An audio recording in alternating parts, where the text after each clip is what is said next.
Jesus, graças a Deus que nos concede o privilégio de estarmos na sua casa para nesta noite, mais uma vez, nós meditarmos na palavra de Deus. Convido os irmãos a abrir vossas Bíblias, Salmos de número 84. Eu quero ler apenas um versículo, que é o versículo de número 10.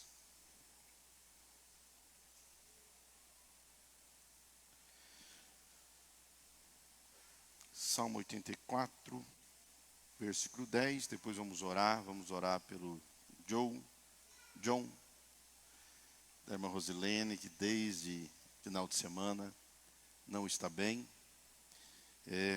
Também eu tinha, não sei se melhorou, mas também a Maria Júlia, da nossa irmã Flávia, não estava bem. Vamos estar orando. Quantos mais precisam de oração? Depois nós vamos estar orando uns pelos outros. Salmos 84, versículo 10. Pois um dia nos teus átrios vale mais que 1000. Prefiro estar à porta da casa do meu Deus, a permanecer nas tendas da perversidade. Oremos, Pai, em nome de Jesus, teu Filho. Eu oro em favor, Senhor, dos teus servos que se encontram enfermos. Eu oro em favor das crianças, ó Pai, de nossa igreja, que não está bem de saúde, o John, a Maria Júlia, também o Yuri, ó Pai. Estenda tuas mãos sobre cada uma delas, dando saúde a elas. Estenda tuas mãos sobre cada um dos teus servos que levantaram as mãos, apresentando o seu pedido. Ó Pai, nesta noite nós entramos na tua presença e cremos que tu é o Deus que nos cura, tu é o Deus que nos sara, tu é o Deus que nos ouve, tu é o Deus que fala conosco. Venha, Pai, falar aos nossos corações através da tua palavra. E nós somos gratos a ti por este privilégio.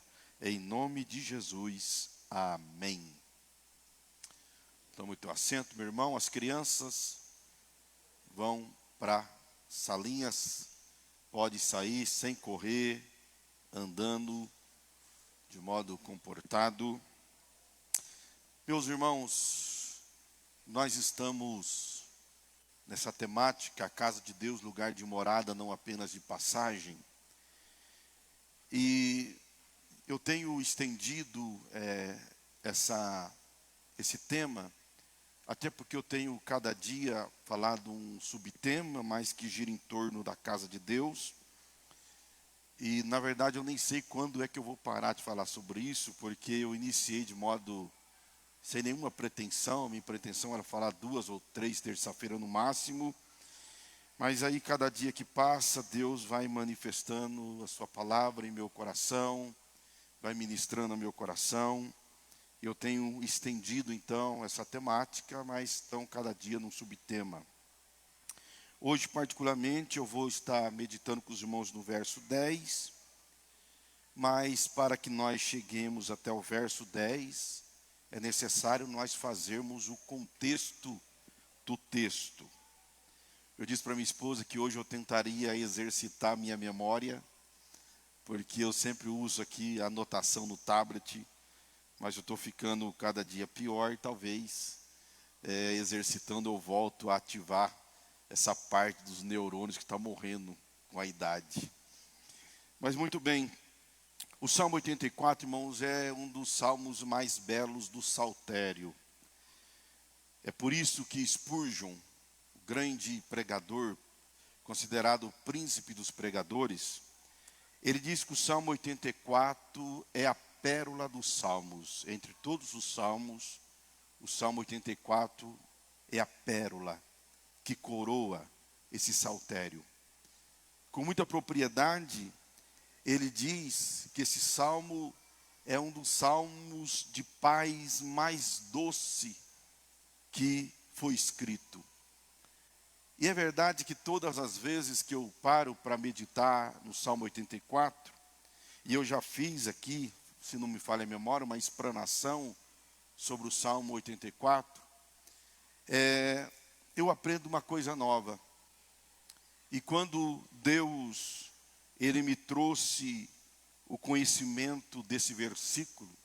Quando eu digo conhecimento, não porque eu não conhecia, eu conhecia porque eu leio constantemente esse salmo, mas o sentido que ele quis ministrar ao meu coração, eu muito me alegrei, porque foi algo que até então eu não tinha visto nesse verso 10. Bom, mas o Salmo 84, ele foi escrito por um levita da família de Coré, ou Corá, conforme a tradução da tua Bíblia.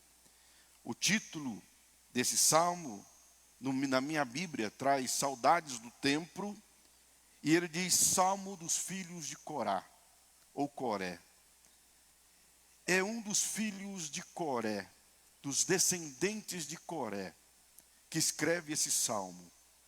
Mas quando ele escreve esse salmo, ele não está na terra de Israel. Por algum motivo, ele está exilado. Por algum motivo, ele está habitando fora das terras de Israel.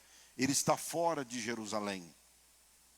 O certo é que ele não estava fora devido à diáspora, que é o nome dado quando os filhos de Israel saiu pelas nações expulso de sua terra. Não. Esse salmo ele foi escrito no período em que a monarquia, o reinado estava ativo em Israel, em Judá. Nós sabemos disso, porque no verso de número 11, ele ora assim: olha, ó Deus, escudo nosso, e contempla o rosto do teu ungido. Aqui o ungido é o rei. Se ele está orando pelo rei, é porque a monarquia estava ativa em Israel, então o reino ainda não tinha sido exterminado pelo exército de Babilônia no ano 586. Então esse salmo ele foi escrito antes do cativeiro. Qual o motivo que o levou a terras longínquas, ao exílio? Nós não sabemos. Eu não sei se esse autor é o mesmo do Salmo 42. Porque no Salmo 42, que também é dos filhos de Coré, você tem do Salmo 42 ao 49, todos esses salmos, do 42 ao 49, eles foram escritos pelos filhos de Coré. E aí depois nós temos o Salmo 84, 85 e depois 87 e 88, que também foram escritos pelos filhos de Coré. Mas no Salmo 42, aqui o salmista está exilado, ele está distante de Jerusalém. Ele ora: como suspira a corça pelas correntes de água, assim por ti, ó Deus, suspira a minha alma tem sede de Deus, do Deus vivo. Quando irei e me verei perante a face de Deus? E ele vai lembrar no versículo 4, lembro-me destas coisas e dentro de mim se me derrama a alma, de como eu passava, ou de como passava eu com a multidão de povo, e os guiava em procissão à casa de Deus, entre gritos de alegria e louvor, multidão em festa. O Salmo 42, ele foi escrito também por alguém que está exilado. Então talvez seja o mesmo autor. E ele tem saudade do templo. Ele tem saudade da casa de Deus. Ele diz no verso 1 e 2: quão amáveis são os teus tabernáculos, Senhor dos exércitos. A minha alma suspira e desfalece pelos átrios do Senhor. O meu coração e a minha carne exultam pelo Deus vivo. A NTLH traduziu da seguinte forma: como eu amo o teu templo, ó Senhor Todo-Poderoso. Como eu gostaria de estar ali. Tenho saudade dos pátios do templo de Deus, o Senhor. Com todo o meu ser, canto com alegria ao Deus vivo. Então nota bem que ele está distante. E ele está com saudade do templo, porque ele ama o templo. Ele ama a casa de Deus e ele gostaria de estar ali com a casa de Deus. Se é o mesmo autor do Salmo 42, ele lembra de quando ele ia levando e conduzindo a multidão em procissão até o templo. Ele lembra disso. Isso está latente na sua memória. E no coração dele, ele acredita que bem-aventurados, que felizes são aqueles que têm o privilégio de habitar na casa de Deus. É por isso que o verso 4 ele diz: bem-aventurados que habitam em tua casa, louvam-te perpetuamente. Na visão desse exilado, aqueles que têm o privilégio de estar na casa de Deus, eles são mais do que bem-aventurados, porque eles têm o privilégio, a oportunidade de gozar de alegria diante de Deus, na casa de Deus, na presença de Deus. Algo que ele não está tendo. Mas ele ama o templo, ele ama a casa de Deus, e agora certamente ele está tendo a oportunidade de voltar em Jerusalém e de estar na casa de Deus. Esse salmo é o salmo do peregrino. Provavelmente ele tenha escrito esse salmo quando ele estava voltando do seu exílio, quando ele estava indo para Jerusalém para cultuar a Deus. E uma viagem naquele tempo não era algo muito fácil, não era algo muito bom. Nós não sabemos em que terra ele estava, mas ele estava distante. Estando distante, ele tem que fazer a peregrinação até chegar ao templo. Mas não era fácil, porque ele enfrentava alguns perigos. Ele enfrentava o perigo dos salteadores, porque ficavam muitos ladrões escondidos atrás de rochas ou arbustos para roubar os viajantes. Porque naquele tempo não havia um sistema bancário. Então as pessoas viajavam com as suas riquezas. Eles convertiam seus bens em joias, em tesouros, e carregavam com eles. E quando chegasse no lugar determinado da sua viagem, no objetivo da sua vida, ali chegando eles vendiam e trocavam por dinheiro daquela cidade. No caso de Jerusalém, havia o dinheiro correto para se ofertar no templo. É por isso que no Novo Testamento apresenta que havia ali os cambistas que trocavam o dinheiro pelo sicro aceito no templo. E os ladrões ficavam à espreita para roubar esses viajantes. Você vê isso na parábola do samaritano. Quando aquele viajante está descendo de Jerusalém para Jericó, e os salteadores o pegam, dão uma surra nele, roubam os seus bens e deixam ele quase morto. Então o peregrino enfrentava a dificuldade, o perigo dos ladrões. Mas enfrentava também o perigo do tempo. Porque durante o dia um calor insuportável e à noite um frio também cortante que cortava a pele. E uma pessoa viajando, dependendo da distância que ele estava, ele levaria 10, 15, 20, 30 dias viajando. Ele enfrentava as intempéries do tempo para chegar até Jerusalém. Mas ele corria o terceiro perigo, que era o perigo de enfermidades e moléstias, que poderia acarretar sobre ele, devido a comer comida vencida ou beber água que não era potável. Água parada, numa viagem desse porte, qualquer água que encontrava, eles ingeriam vou usar o nome de barril, mas da sua vasilha, para que pudesse beber no decorrer dos dias. A água não era potável. Eles poderiam ter viroses, ou algumas enfermidades que poderiam mexer com o seu gasto intestinal, ao ponto de muitos até mesmo ir à morte. Enfrentava também o perigo dos animais, selvagens e peçonhentos. Ele está indo para o templo. Ele sabe que a viagem vai lhe cobrar muito caro, vai tirar muito da sua energia. Mas ele olha e ele vê que a viagem só vai ser concluída não pela sua força, mas pelo poder de Deus. É por isso que ele diz, no versículo de número 5, bem-aventurado o homem cuja força está em ti.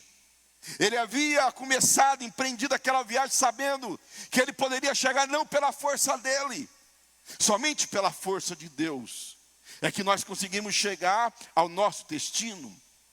Ele entendia isso.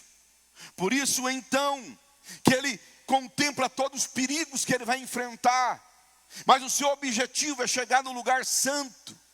E ele entendia que aquele lugar era um lugar de segurança, aquele lugar era um lugar de proteção. Ele fala isso de modo poético, quando ele diz no versículo 3: o pardal encontrou casa e a andorinha ninho para si, onde acolha os seus filhotes.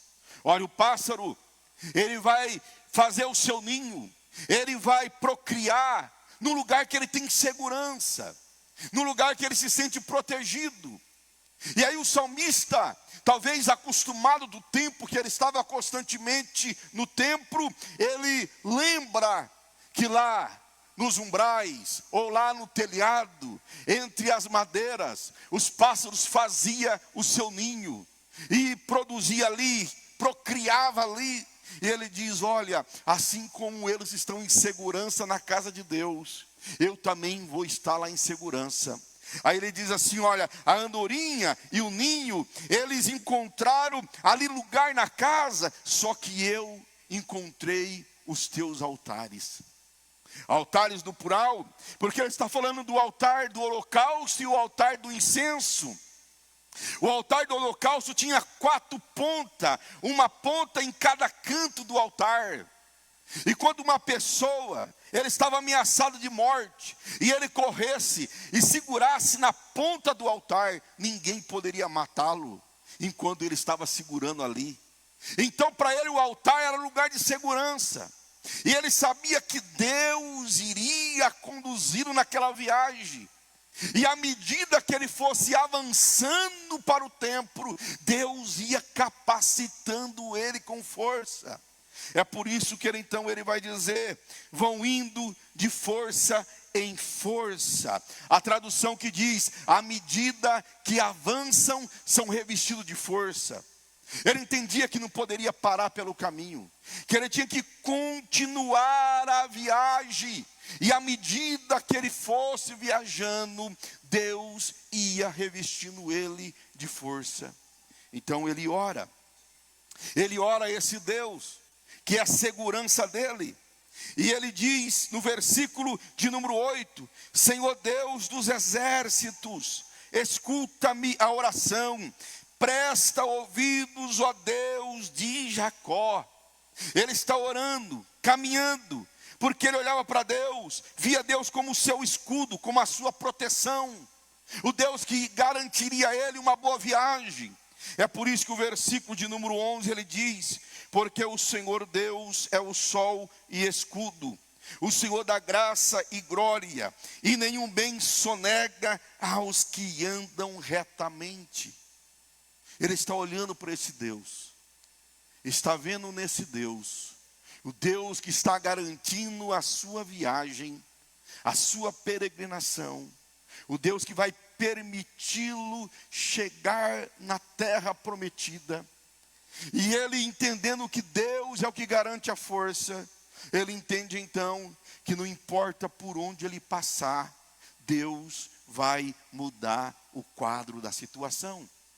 É por isso que ele vai dizer então, no versículo de número 6, o qual passando pelo vale árido faz dele um manancial. A revista corrigida diz: o qual passando pelo vale de Baca. Aqui vale árido, deserto, lugar de escassez, lugar de sede, lugar que não tem água. O vale de Baca era um lugar que tinha árvores que os estudiosos dizem que escorria uma saliva por ela, parecendo lágrimas. Então também é traduzido por vale de lágrimas. A ideia dele é o seguinte: se eu estiver passando por situações adversas, o Deus em quem eu estou firmado, Deus que é a minha força, Ele vai me dar a condição de mudar aquele ambiente. Então ele diz: o qual passando pelo vale árido faz dele um manancial. Porque, irmãos, uma pessoa que está peregrinando e crê que Deus é sua força, que Deus é sua fortaleza. Ele não se deixa abater pelas circunstâncias que o cerca, mas ele crê que Deus muda todo o quadro. É esse levita, dos filhos de Coré, que escreve esse salmo maravilhoso.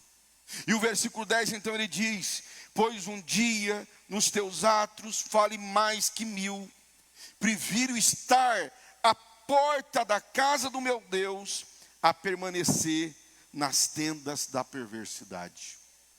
Mas para nós entendermos esse versículo, é necessário nós voltarmos ao tempo. Ele é um dos filhos de Coré. Mas quem foi Coré? Quero convidá-los a abrir sua Bíblia em Números, capítulo de número 16. Números, capítulo de número 16, versículo 1, diz assim: Corá, ou Coré, filho de Izar, filho de Coate, filho de Levi. Nós temos aqui a informação que Coré, ele é um dos coatitas. Deixa eu explicar isso para os irmãos.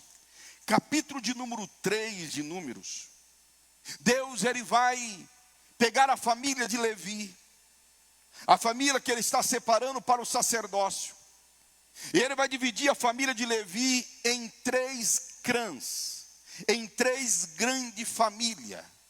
Ele vai dividir, versículo 17 do capítulo 3, são estes os filhos de Levi pelos seus nomes: Gerson, Coate e Merari. Então, a Bíblia nos informou lá no capítulo 16, versículo 1 de Números, que este homem, Coré, ele é da família dos coatitas, ele é da família de Coate. Quando Deus dividiu toda a família de Levi em 3 clãs, ele deu para cada clã uma responsabilidade no tabernáculo. Se você ler ainda no capítulo de número 3, o versículo de número 29, diz que a família dos filhos de Coate se acamparão ao lado do tabernáculo do lado sul. Ou seja, você olhando o tabernáculo de frente, do lado esquerdo. Deus pegou cada uma dessas famílias e colocou cada uma de um lado do templo, do tabernáculo, melhor dizendo, que ainda era o templo feito de panos de tecido. E os coatitas, eles estavam do lado esquerdo do tabernáculo, e eles tinham a melhor responsabilidade, a responsabilidade de privilégio no serviço do tabernáculo, porque Deus havia dito que quando ele movesse a nuvem de dia, ou a coluna de fogo de noite, era para o povo desmontar o tabernáculo, desmontarem as tendas e caminhar, seguindo para a nuvem que estava guiando o povo para onde eles deveriam ir. Então se desmontava o tabernáculo. Cada família foi responsável por uma coisa. E a família dos coatitas, versículo 31, olha o privilégio que eles tinham. Terão eles a seu cargo a arca da aliança, a mesa da presença, o candelabro que tinha 7 hastes, os altares, o de holocausto e o de incenso, os utensílios do santuário com que ministra, o reposteiro, aqui é a cortina que separava o lugar santo do santíssimo. Nota bem que esta família tinha responsabilidade de carregar os utensílios sagrados.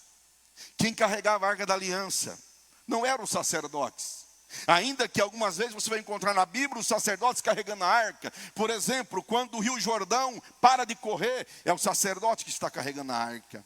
Mas quem carregava a arca era os coatitas. Colocava-se os varais na arca, e 4 coatitas pegava aqui no ombro, dois na frente, 2 atrás, e carregavam a arca. Eles tinham o privilégio de carregar as coisas sagradas. Mas sabe, irmãos, Tem pessoas que nunca estão satisfeitas com aquilo que Deus lhe dá. E Coré não estava satisfeito. Ele achou que era muito pouco a função que ele tinha. E ele então, capítulo 16, versículo 1 diz: Corá, filho de Isaia, filho de Coate, filho de Levi, tomou consigo a Datã e Abirão, filhos de Eliabe, e Aon, filho de Belete, filhos de Ruben. Versículo 2, levantaram-se perante Moisés com 250 homens dos filhos de Israel. E esses homens vão afrontar Moisés e vão afrontar Arão. Estarão afrontando a Deus. Eles vão chegar diante de Moisés com uma conversa fiada, com uma conversa que parece algo de muito temor, mas que não era. Eles vão chegar e vai dizer no versículo 3, olha, a congregação é santa. Então os filhos de Israel, todo mundo é santo. Quem colocou vocês como líderes nossos? Por que vocês querem mandar em nós? Nós também podemos ser líder. Nós também podemos ocupar essa função. Mas não foi Moisés que se colocou como líder. Foi Deus que escolheu Moisés para ser o líder daquela nação. Foi Deus que separou Arão para o sumo sacerdócio. Moisés não fez o que ele queria, pelo contrário, quando você lê Êxodo capítulo 3, Moisés falou para Deus: manda outro, eu não quero, eu não tenho condição. Mas Deus diz: não, é você mesmo que eu estou chamando. Aí eles chegam diante de Moisés, de Arão, e afrontam a Deus, dizendo: qualquer um de nós pode ser o líder aqui. Olha o que Moisés vai dizer no versículo 8, 9 e 10. Disse mais Moisés a Coré: ouvi agora, filho de Levi, acaso é para vós outros coisa de somenos ou coisa pequena, que o Deus de Israel vos separou da congregação de Israel, para vos fazer chegar a si, a fim de cumprirdes o serviço do tabernáculo do Senhor, e estardes perante a congregação para ministrar-lhes? E te veis chegar, Coré, e todos os teus irmãos, os filhos de Levi, contigo, ainda também procurais o sacerdócio? Olha, vocês não estão satisfeitos com o que Deus lhe deu? Com a função que vocês têm no tabernáculo? Vocês ainda não estão satisfeitos? Foi Deus que deu. Vocês ainda querem pegar o sacerdócio também? Aí Moisés vai dizer assim: fica tranquilo agora então. Vocês, os 250 homens de vocês, pegam o incensário, acendam o incenso.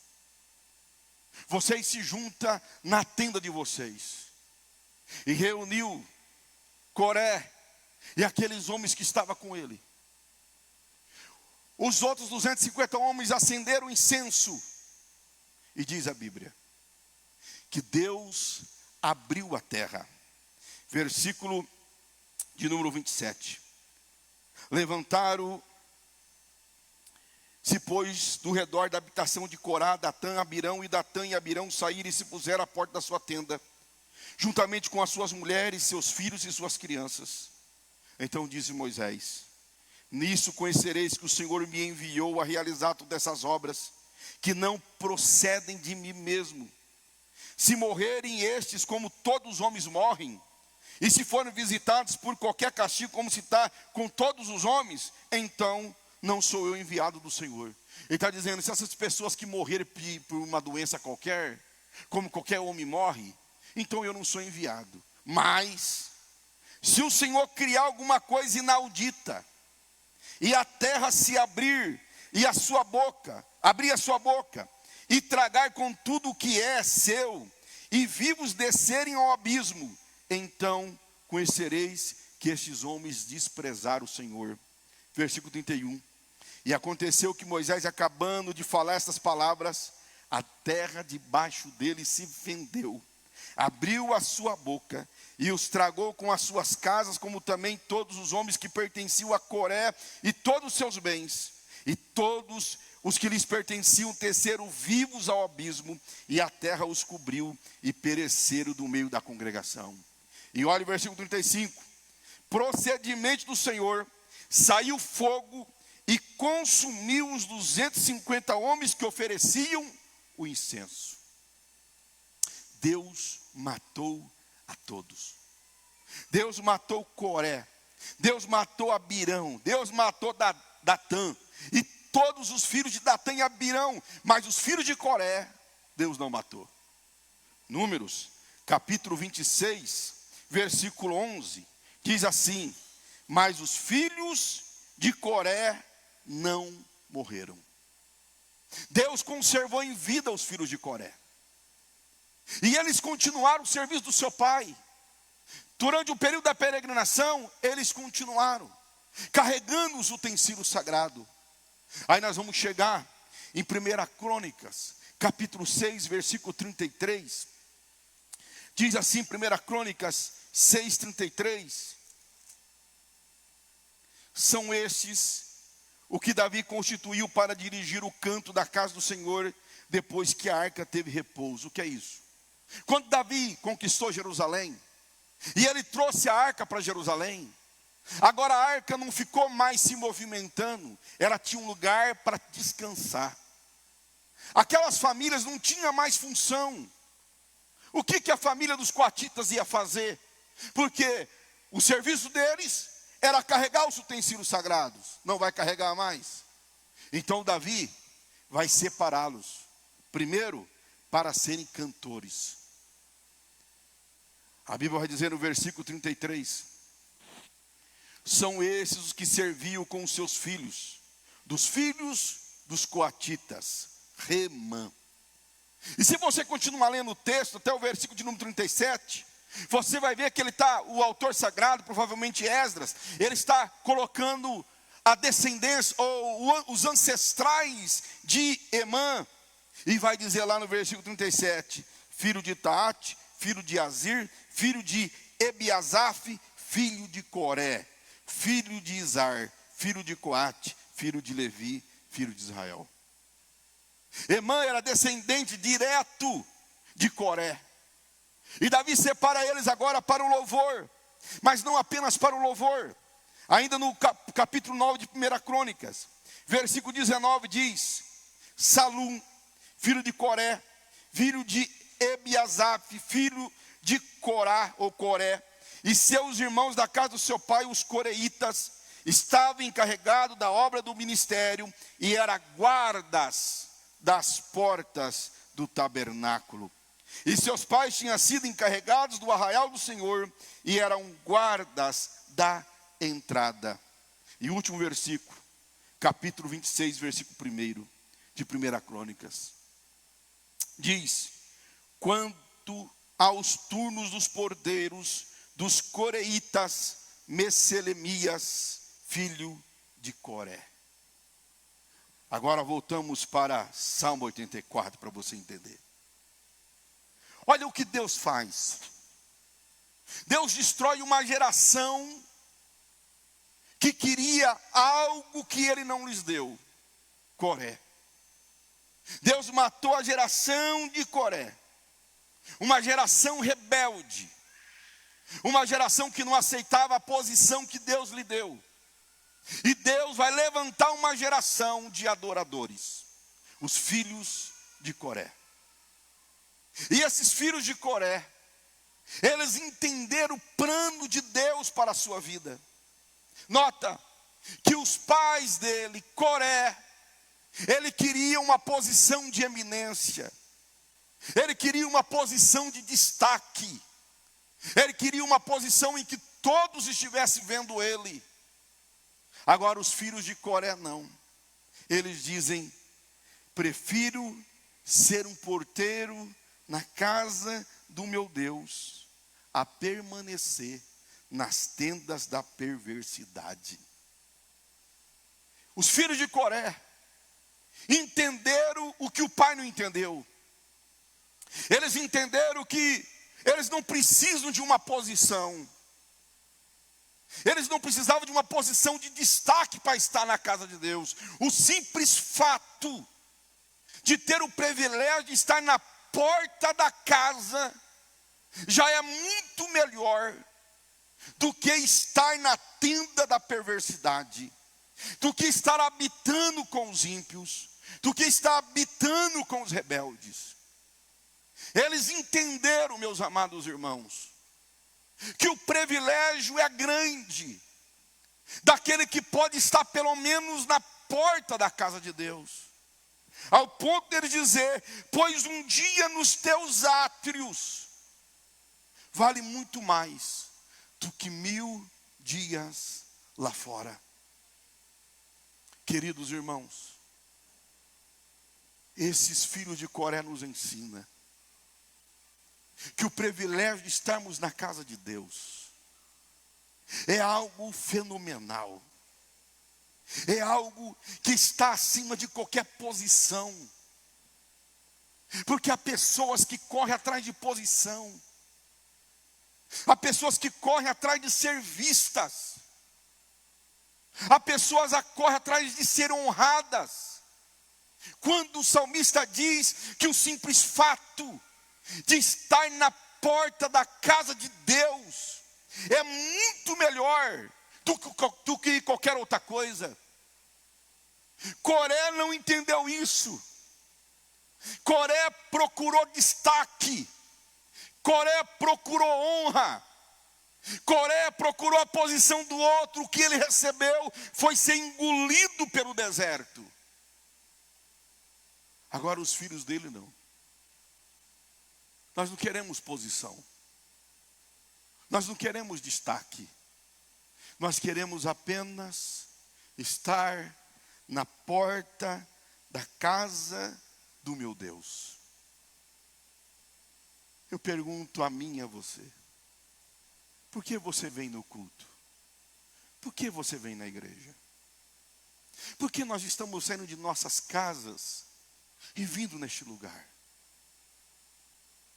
Será que nós estamos satisfeitos com aquilo que Deus nos deu, com a posição que Ele nos colocou? Ou será que nós estamos sendo contaminados pela visão mundana de sempre querer mais? Não importa como eu vou alcançar, mas os meios vão justificar o fim, ou o fim justifica os meios. E há pessoas que usam de meios escusos para alcançar um objetivo. Só que Deus, irmãos, deu a cada um de nós uma medida da fé. Deus deu a cada um de nós uma medida, e diz que Ele dá segundo a capacidade de cada um. É isso que nós vamos ver na palavra dos talentos. A um ele dá 5, a outro ele dá 3, a outro ele dá 1. É isso que nós vamos ver quando Moisés vai colocar líderes e juízes sobre o povo. Ele colocou sobre 50, sobre 100, sobre 1000, conforme a capacidade de cada um. Queridos, nós estamos lutando para ter posições que nós não precisamos. As pessoas estão lutando para aparecer, para se mostrar empregador melhor do que os outros, orador melhor que o outro, e fica uma disputa de ego. E nós ficamos contando os testemunhos daquilo que Deus faz através da nossa vida. Ah, porque eu fui lá e Deus curou, eu fui lá e Deus batizou, eu preguei e Deus salvou, eu fiz isso e fiz aquilo. Quando os discípulos chegaram diante de Jesus, todo alegre, todo animado, em teu nome expulsamos demônios e fizemos isso e aquilo. O Senhor, acho que bola a sua cabeça assim, diz: esses cabas não entenderam ainda. O Senhor diz assim: não fica se alegrando porque os demônios lhes são sujeitos, mas alegrai porque o vosso nome está escrito no livro da vida, está escrito no céu. O salmista está nos ensinando que não existe privilégio maior do que estar na casa de Deus. Não importa a posição, não importa o título. Se for apenas para estar na porta, é muito melhor estar na porta da casa do meu Deus. O salmista nos ensina, irmãos, que nós não podemos entrar no caminho de Coré, o caminho da rebelião, o caminho da conquista à força, porque sobre esses, ou sob esses, Deus abre a terra e os engolem vivos. Irmãos, nós temos que estar na casa de Deus, mas não para nós termos um título, não para nós termos uma posição, mas porque estar aqui é muito melhor do que estar em qualquer lugar neste mundo. Estar na presença do Senhor vale mais do que 1000 dias lá fora. Estar na casa de Deus, na porta, a NTLH traduz no portão. Estar no portão da casa de Deus é melhor do que estar nas tendas da perversidade. Quando nós olhamos para nós, eu lembro de tanta profecia que eu ouvi. Eu ouço profecia e eu guardo ela. Se for Deus vai cumprir, se não for Deus não vai cumprir. Há pessoas, quando algum profeta levanta, em vez dele ficar quieto para ouvir, ele começa a gritar, a chorar, e aí ele não entende nada, ele só sabe que o profeta falou alguma coisa. Então você tem que ouvir. Você tem que...